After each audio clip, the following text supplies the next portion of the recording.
Well, hello. I'm going to try something different today with one of these driving videos. Actually talk about fountain pens and inks. I'm still headed up Highway 22, getting closer to Killdeer, North Dakota. The town I just went through in the last video, I forgot to mention, it was Manning, which is the county seat of Dunn County, where Killdeer is the largest city. And I use the term city loosely. They're all cities in North Dakota. So this all started because one of my commenters just suggested the idea of doing a video about having pens and inks and how many are too many, and that's actually a common question. If you ever visit Fountain Pen Network or Fountain Pen Geeks, that's a question that shows up every so often. You know, how much is enough? When do you know to stop buying? What do you do with them? What's your purpose in collecting them, and so on.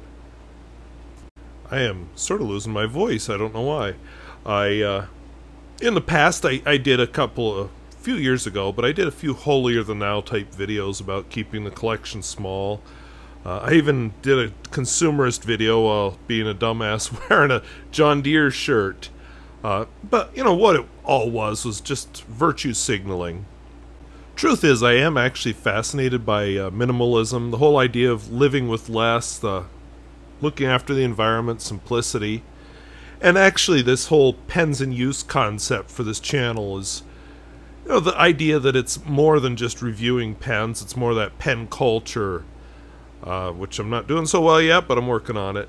You know, I figure people who are into writing are people of ideas, people who can listen to an idea and entertain it without necessarily taking it on board.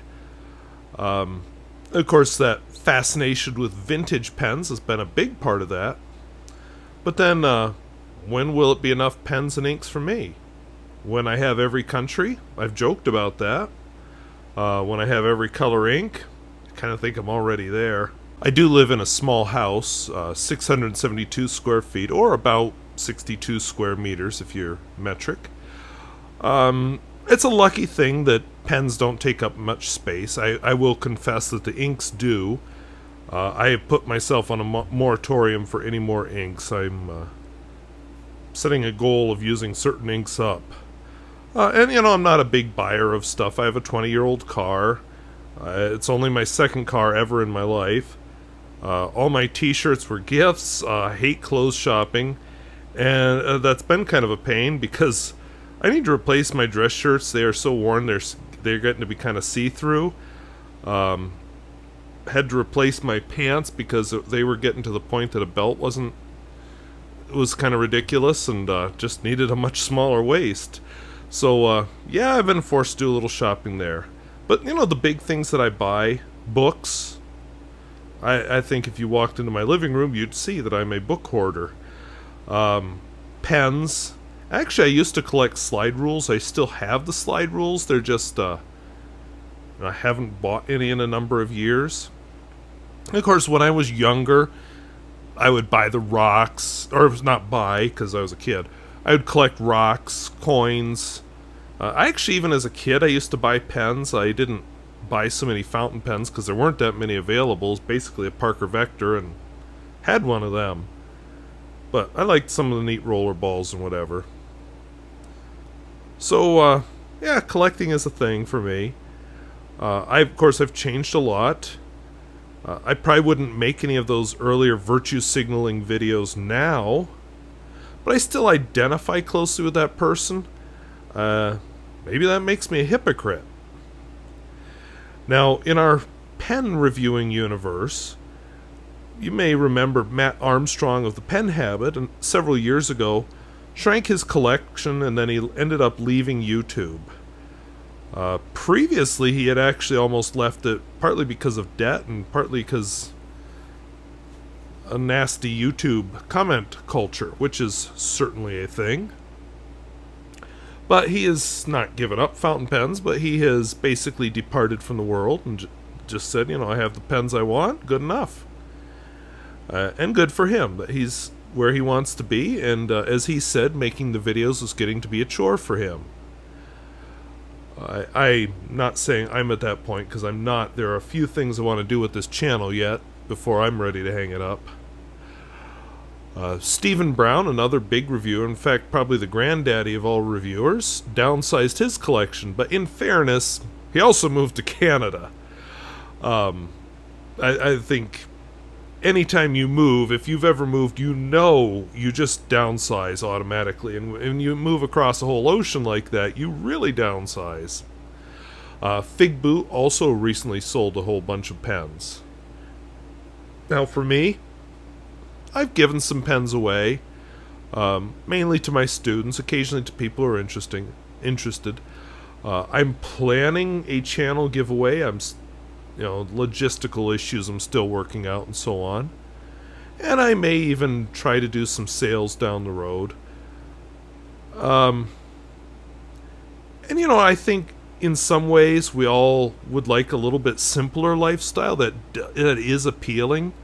At one time, people would have had one, maybe two fountain pens, one or two bottles of ink, and they would have just used the paper that's available. They wouldn't have been collecting their Tomoe River paper and their Rhodia dot pads and their Midori notebooks and all that. They wouldn't have had the rainbow of inks that I have. It would have been like black or blue, depending on what kind of person they were. But we're really in the golden age of fountain pens. You have an amazing selection out there. No, they're not the vintage pens, but what a selection of finishes and different types of nibs and so on, different types of ink, different types of paper, the ability to find them, because like me, you're not going to find that kind of stuff in my little town, but I just go online. And we're in a time where we have the wealth to buy them. And if you're, again, like me, a collector, what a time to be a collector. You can find these things on the internet. Where am I going to find an exotic Czechoslovakian pen in rural North Dakota, or even big city North Dakota? It's not going to happen. So, but that brings me to a bigger question, which is what this video is all about. Where are we? Why do we actually collect? And I think this goes beyond those of us in the fountain pen world. This would include any kind of collection. And when you start reading about it, people collect teddy bears or Beanie Babies or stamps. That's a pretty traditional one.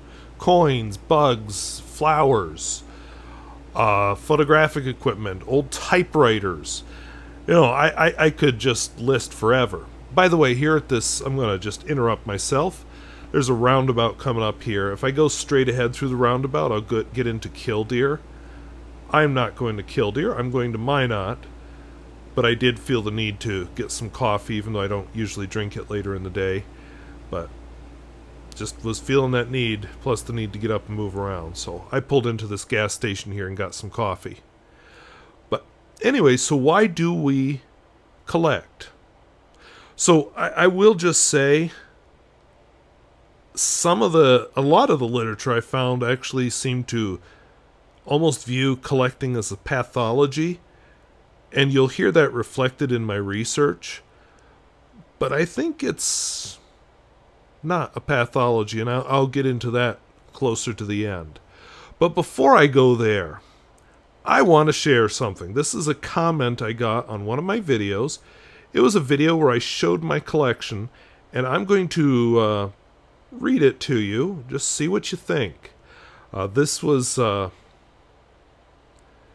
if you click on the link in my video description, I have a link. It has the comment. I did a screenshot of the comment just in case this person ever changed it. I did scribble out their name. So TLDR : a long rambly comment about nothing. I had to look that up. TLDR means too long didn't read, or else do they mean too long don't read? I don't know. But anyway, have you ever tried to Marie Kondo your collection and see if each pen sparks joy? I feel such a collection would weigh on my mind. So Marie Kondo is a Japanese organizer, had 2 books, I think. Her name has kind of become a verb that's short for decluttering and organizing. Do you find you ever buy pens just for the sake of participating in this video review culture, or of maintaining a connection to other pen collectors? Outside of your most favorite pens, how long do you think it would take you to notice one was missing? Well, I was buying pens before I started doing reviewing. It was the pens I had that kind of led me to start reviewing. I don't know, I guess I'm not a typical reviewer because I'm not I mean, I have a few new pens, but I'm not typically reviewing the modern pens. I'm reviewing the ones most of my viewers aren't buying, because, you know, how would they? Would I notice one was missing? I don't know, probably not. Now here they go. Not to psychoanalyze you too much, but it is sometimes shocking when I see pen reviewers reveal just how many they own as their personal collection. It makes the videos less reviews and more just displays. There isn't a real choice being made of what pen you should own over another one if you own them all. I think it's a reason why no person with a fountain pen ever has a few in the modern day. There's something else at work besides a love of writing that fuels people to continuously buy pens. Well, I'm always nervous personally about people who choose to psychoanalyze, especially armchair psychoanalysis like this. I mean, not being political here, but these people who are trying to diagnose our president right at the moment. Yeah, some things might be off, but, you know, you're not in a clinical setting. You're not in the right setting to properly do that. And so many of the people doing that aren't professionals in the field. So armchair psychoanalysis really doesn't mean much to me. And I have to say, what most reviewers are doing is they're showing the pen. They're not saying this is the one you should buy. I mean, maybe a few are, but I don't see very many negative pen reviews. Most of us don't waste our time on pens we don't like. I mean, there's a whole bunch of pens I don't own because I know I won't like them, so I won't review them. And I don't know, would I still be buying pens if this channel wasn't going on? Yep. But I probably wouldn't have had the contact with the vintage so much as I did the uncommon vintage. I mean, I have to thank one of my viewers for trading with me, and I got a Norwegian Pond pen. So cool. Opened my eyes up to all these smaller manufacturers I'd never heard of. I'd played with vintage a little bit. I owned what was it? 2 vintage Schaeffers by this point, a vintage Kaweco V14S. But yeah, with this Pond pen, it really opened up my eyes, and so I started searching further afield and seemed to head east. Last paragraph. This is a long comment. Maybe that's why they wrote TLDR.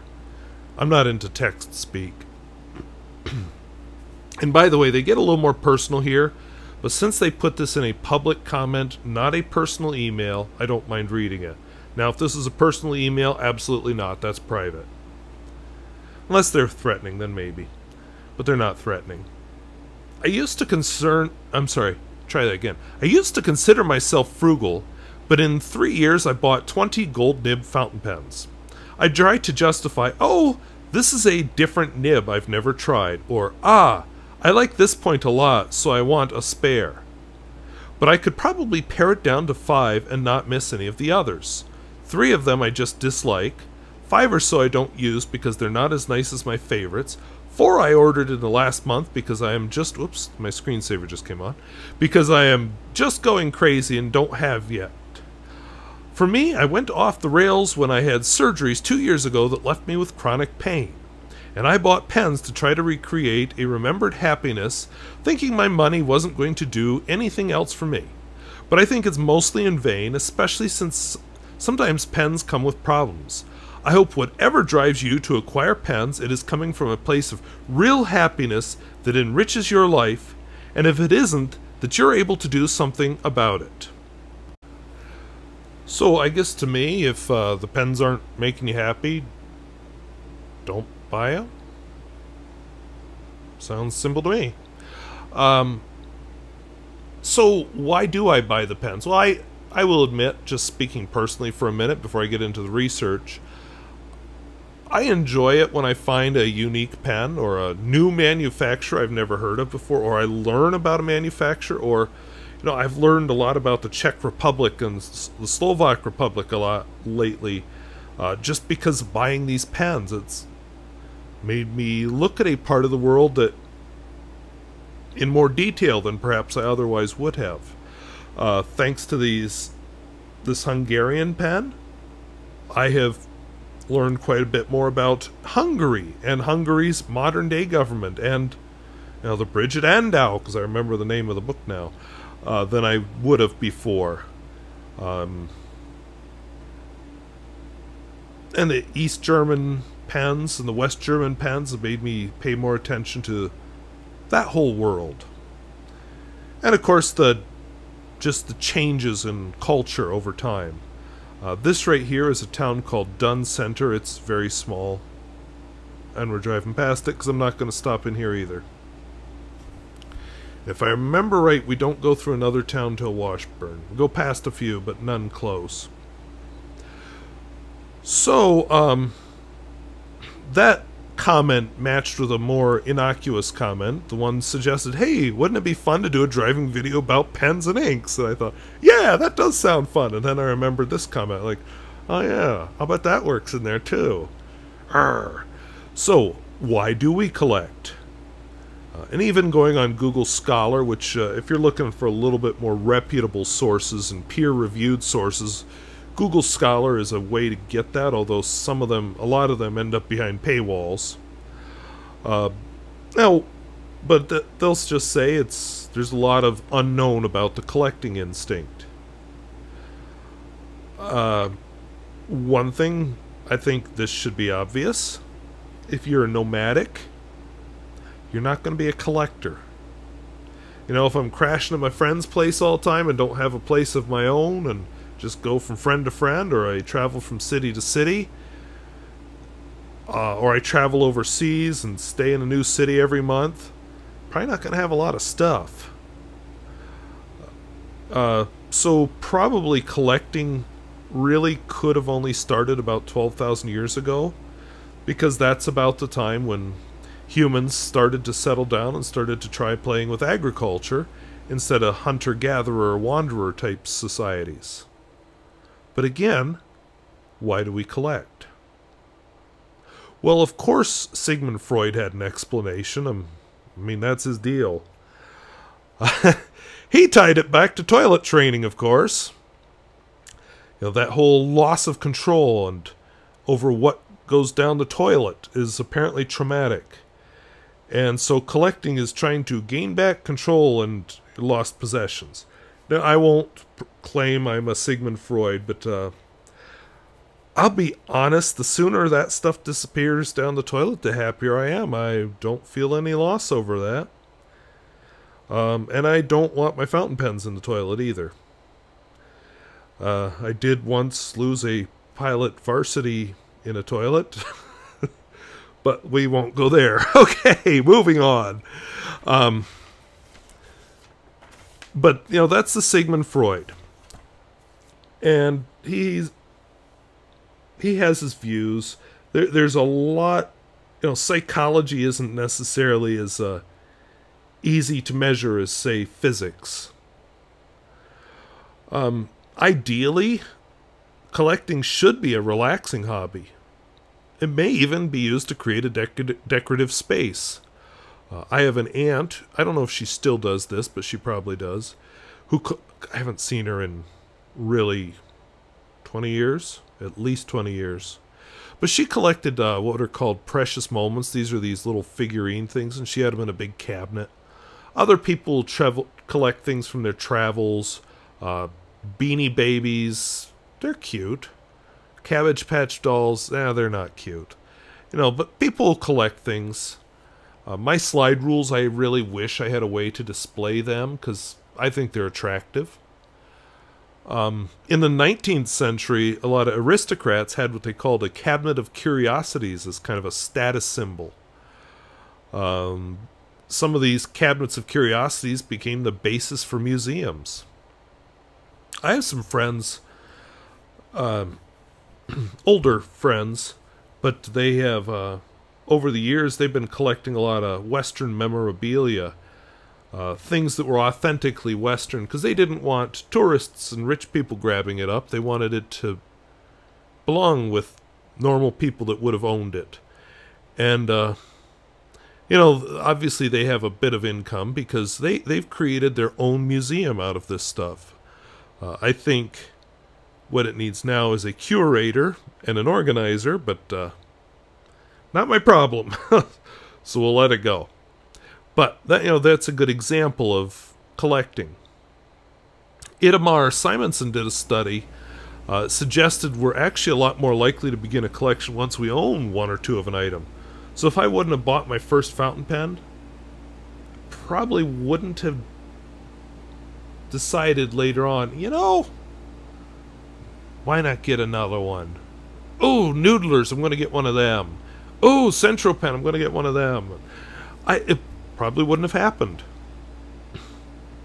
Now, you got that psychology going on there, because you owning the same objects, I mean, one pen makes sense. I mean, we all have to write. Owning the same objects is wasteful, or it seems that way, or it seems superfluous. But at the same time, you enjoy it. And you don't want to get rid of something you enjoy. And so then you're more likely to start collecting. Collecting, like I said, for me, this may be one that fits me. Collecting can be a quest. And a quest, of course, is a lifelong pursuit that's never completed. Psychological security, you know, like this person was suggesting in the comment. Maybe it's to fill a void. Maybe I have some empty spot in my life I just don't realize. And my pens are filling that empty spot or distracting me from it or something. Maybe a means to distinction. That's another one that this person suggested. Maybe I'm just trying to get people impressed with all my... Oops, I'm sorry, I kicked the microphone. Maybe I'm trying to impress people with all the pens I have. Or maybe a collection can lead to fame. Or a type of immortality, because, let's face it, one of these days I'm going to kick over dead. Hopefully whoever cleans out my house doesn't come in and throw all the fountain pens away, because some of them are worth some money. And a lot of them are unique. So, you know, that it would be cool if the collection lived on somehow after me. Probably, well, that's another video. For some people, it can be a method of preserving the past. Well, what am I doing? Buying these pens from behind the Iron Curtain and these little-known manufacturers from across Europe and a little bit Turkey and now India. You haven't seen the Indian one yet, or Israel/Palestine. So preserving the past, and a lot of people enjoy rearranging or classifying or organizing or just having control over the collection. I will be honest, I wanted them organized. I don't spend too much time organizing them. I keep brands together, and that's all I really care about. Other than that video I made around Christmas where I was putting them in the case because they were a mess, I don't spend a lot of time on that. So I don't think that one's me. One source suggests that you should know your ambitions for the collection, and also realize how your ambitions are going to change over time. At first, you know, I just wanted, hey, I want a piston filling pen with a built-in filling mechanism instead of a converter. And then I said, oh, I kind of like some of these vintage pens. And then, thanks to this Norwegian pen and the Central Pen that I'd bought for myself, I started pursuing these smaller manufacturers. So yeah, I've evolved. Sometimes, of course, your collecting can come at a great personal cost. Again, Matt Armstrong was very eloquent in relating his own story at the cost that came to him, both financial and personal. And of course, life is uncertain. I was just talking to somebody who finally got a job after 2 months without one. I mean, yipe! So collection is a private comfort zone that we can actually control. And some people are just going to collect just because they want to protect some kind of an idealized version of the past. You know, when I think about those precious moments that my aunt collects, they're kind of an idealized vision of children. I mean, real children are annoying and noisy and smelly sometimes. Precious moments make them cute and bring back all the pleasant memories of our own childhood or of our memories of our children. In the summer, I sometimes forget what teenagers are like, and then I go back to teaching in the fall and I remember. But I don't really feel a need to collect anything related to them. I seem to be happy with pens and inks and books. So anyway, I didn't find a equivalent number for the US, but 1/3 of the people in the United Kingdom actually collect something. And then this is where this article actually started to get more into the pathology of it.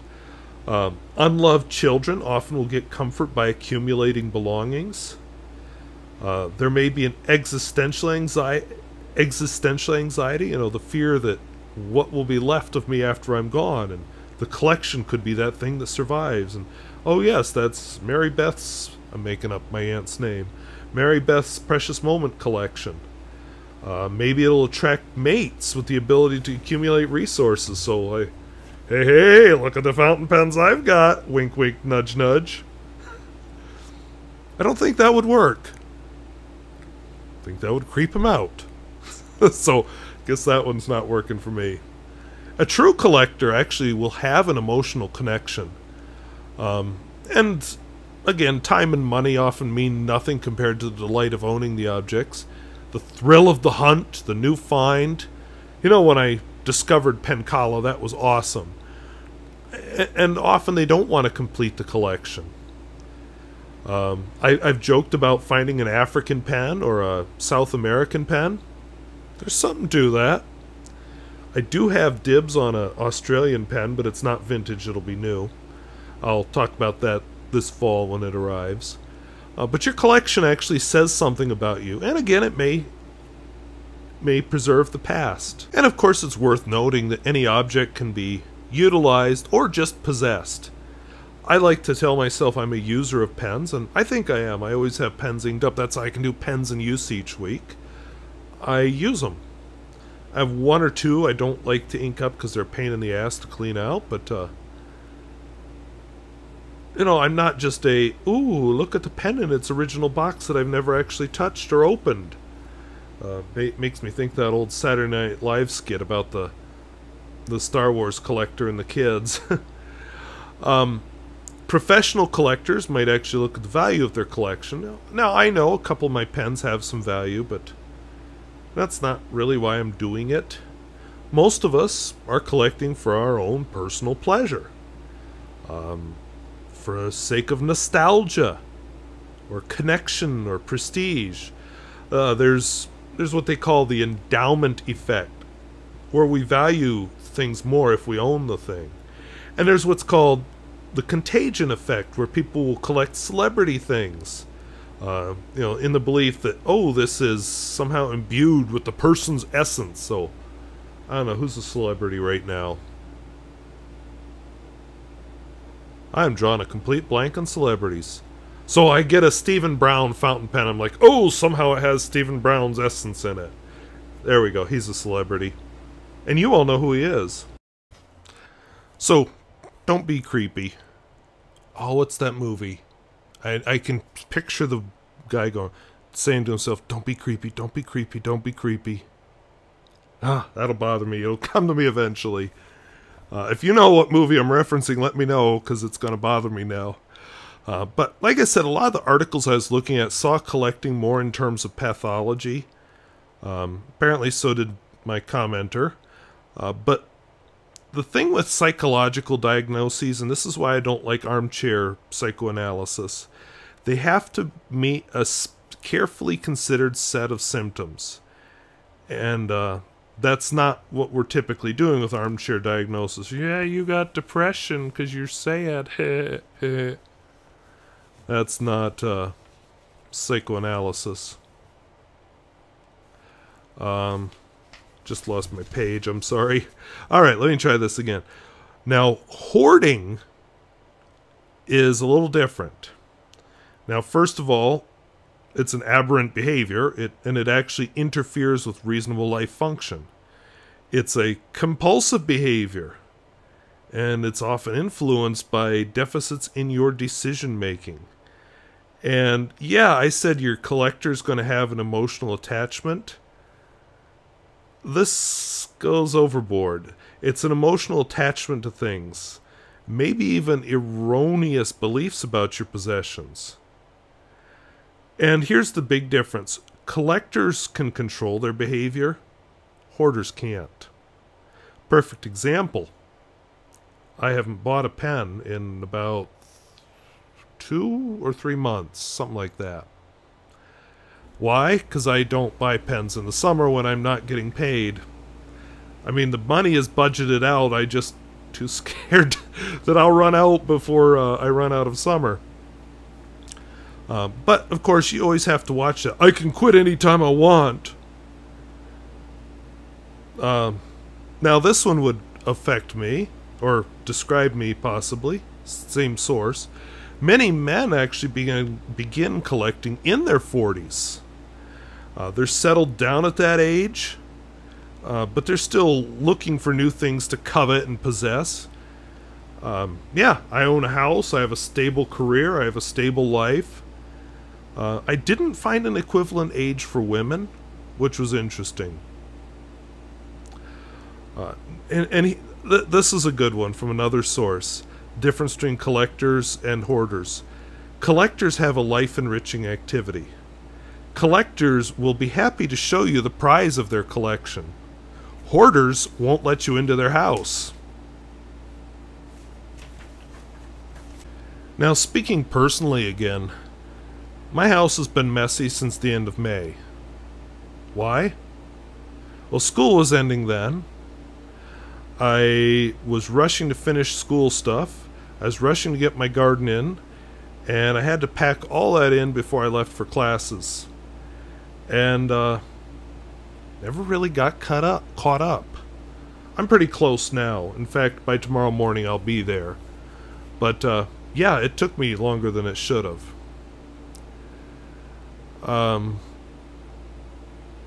I kind of shy about people seeing the inside of my house.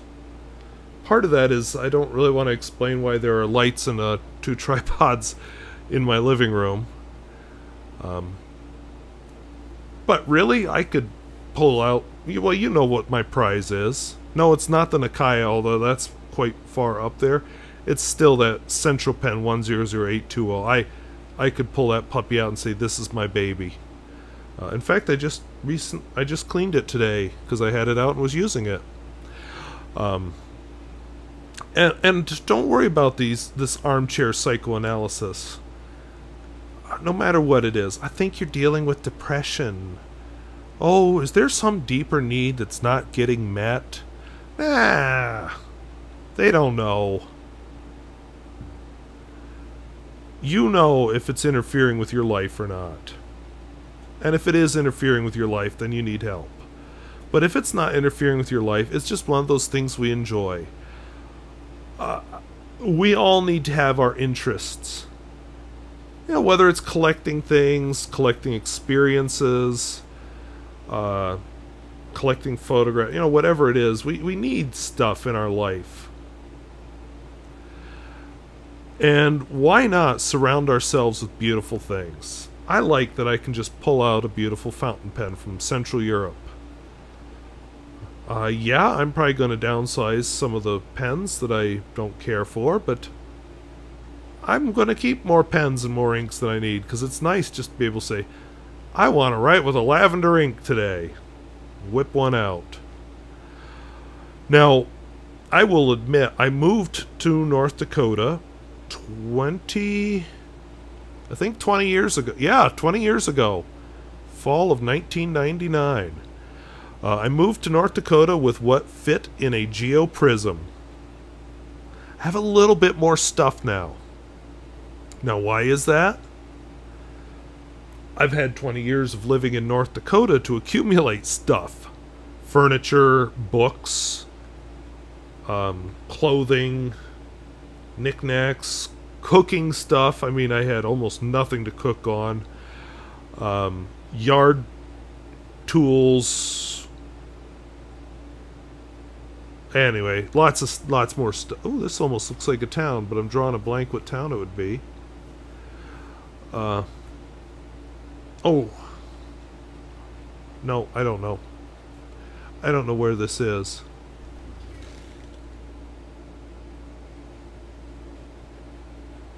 Nope, I lie. This is Dodge. Dodge, North Dakota. I've driven you through Dodge a few times. That's a neat town on a steep hillside. Boy, I forgot how long this trip was. Oh my god, this driving video footage is going to take forever to get us through Dodge. Or I mean through all the way to Minot. I've got 6 hours of footage I have to fill. Or is it Dodge? No, that's Dodge. Yeah, I recognize the elevators. Okay, sorry. Back on topic. Now, I have a lot of respect for minimalists. And I'll tell you something else. I love staying in motel rooms. I love hiding my stuff away in them so it's like none of my stuff is out. That's never going to be my reality. Yes, I am trying to buy more electronic ebooks rather than paper books, just because they take up less room. I fantasize about a perfect living room with no stuff out, just everything perfect and put away. It's never going to be my reality. I'm always going to live with some clutter. And not everything we do has to make logical sense. If it brings you pleasure, why not? As long as it brings no harm. And meanwhile, like I said with my pens, learning the culture, learning these countries, learning these small bits of history, that has a lot of value for me. I love it when I have, like the Kitab, that's going to be on Monday's video. Pen, you know, no sack in it. I was going to replace the pressure bar, but didn't. It's just full of dried up ancient ink. And dirty. And yet I brought it back to life. I love that when I bring an old pen back to life. And doing the YouTube thing, that's a chance to share it with people. You know, I watch channels like, well, I'll name another one, Penultimate Dave. I'm never going to own the pens he owns. They're wonderful, beautiful pens. Very expensive pens. I'll never own them. So it's fun to enjoy them vicariously through him. And that's part of the fun for me. And that's part of what I'm doing. Now, again, I guess I do have that thing in the back of my head where I want it to be more than just reviewing pens. And that's part of what videos like this are about. And my eventually coming series on organization. I promise I haven't forgotten. That's what all that's going to be about. And my note-taking videos I did a while back. All of that. It's because there is so much more to this fountain pen world than just, oh, look at the pretty pen that I'm keeping in its box. It's all the things we can create and do with them. And I think when you see it as an amazing tool, suddenly that really opens your eyes. And I'll give you an example. What I mean maybe something more for those of you who are listening to this and are not fountain pen collectors. I moved to North Dakota with a frying pan, and I had another pan for boiling water, and that was pretty much it. And I guess I had a baking pan or something too, and I cooked with that. I wouldn't have known what to do with a wok, or why do you have this grill pan, or what the heck is this weird looking thing here? And you know, I still have a very basic kitchen. My sister-in-law, who is actually teaches cooking at the college level, my sister-in-law would laugh if she ever saw my laughably small, ill-equipped kitchen. But you know, to me, now that I know so much more about cooking, I know, oh, this is what I use a springform pan for. I don't make cheesecakes for myself, or else that whole waist shrinking thing I mentioned at the beginning of the video would not be happening. But I do cook a few things in a springform pan. Now I know what it is. And yes, I do know how to make a cheesecake if I have to. You just see the potential of these tools. And that's a lot of what the fountain pens represent to me. Potential. No, I don't have a pasta maker like my sister-in-law has. But, you know, a lot of pen collectors don't have a super flexible Senator 140 with a Bach nib on it. You know, it's just an amazing amount of potential. The more tools you have, the more potential you see. And I'm rambling now and starting to repeat myself because I'm going off script, and I shouldn't do that. But check out the weather. Like the rain. I got quite a bit of rain on this trip, actually, some spots. And we're headed through a lot of wide open country. I forgot to mention when we turned at Killdeer that we're now on Highway 200. If I would have said that, I would have remembered that town back there was Dodge. Yeah, what was this video all about? This was me using the pens. It had quite the rainbow of colors in my notes. And I've always been one to just research a topic, write information down, and then, well, what do I do with it now? So I like, even though I know this isn't a popular feature on this channel, I like the fact that I can share my research with an audience. And who knows, maybe I'll go to grad school eventually and make use of my research skills or something. But I think it's time to close it up. I've been talking for 42 minutes, and I've done this one almost straight through, except for a couple pauses to get a drink of water. So, I will pick this up again, right at this spot, on Highway 200. Still continuing to head east. It is about 5 to 6 hours from my small town to Minot. I did spare you the first hour and a half, because I've got another video that uses that first hour and a half. But, yeah, nothing is close in North Dakota. And it is nice to see the country so green. But when you're sitting in a car, thank God I have The Economist running, because it is so boring to just drive. So at least listening to The Economist, it's almost like reading. And I feel like I'm somewhat productive and haven't totally wasted all that time, but yeah, that's one of the things I don't like about living in such a rural state, is the driving. So anyway, I want to thank you for listening, and we'll pick you up next week with some other topic. So leave your comments down below if you have any. We'll see you later. Bye-bye.